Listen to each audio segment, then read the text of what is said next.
আর ছাদে আসলে প্রচুর বাতাস। আসলে যখন বাসায় থেকে মনে হয় না যে শীত আছে, কিন্তু এই যে আজকে মনে হচ্ছে ছাদে আসার পর প্রচুর বাতাস হচ্ছে। এখনো আসলে সূর্য অস্ত যায়নি, এই যে আপনারা দেখতেই পাচ্ছেন সূর্যের আলো আসলে দেখা যাচ্ছে।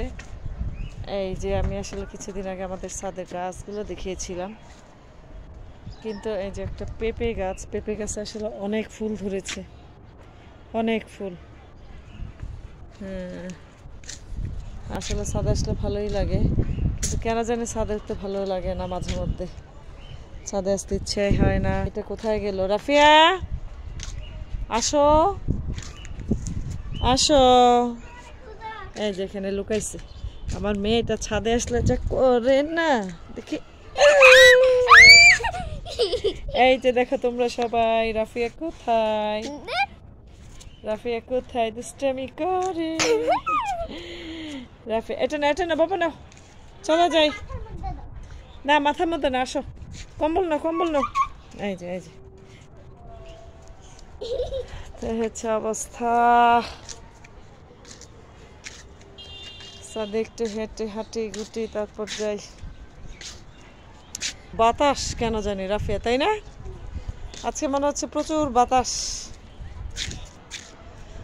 সবাই আসলে শুক্রবার দিন শনিবার দিন ঘুরতে যায়। এই যে একটা পেঁপে গাছ, এই যে পেঁপের পাতা,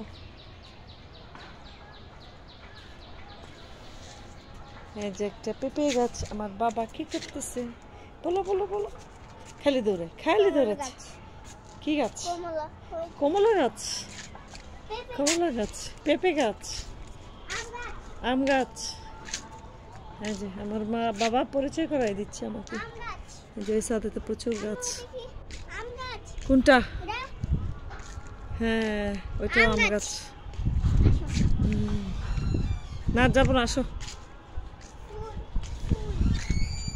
আসো নিচে চলে যাই, কাজ আছে। চলো নিচে যাই। ছাদে আসলাম, একটু গল্প করলাম আপনাদের সাথে। এখন আবার বাসায় গিয়ে আসলে কাজ, সন্ধ্যা বেলার একটু কাজ আছে। বিকেলবেলা এই বাবা পড়তেছে। আমিও খেলতে যাব। তুমিও খেলতে যাবা? কোথায় যাবা বলো?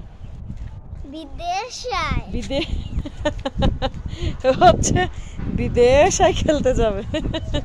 ওই ইউটিউব দেখে এই শিখে।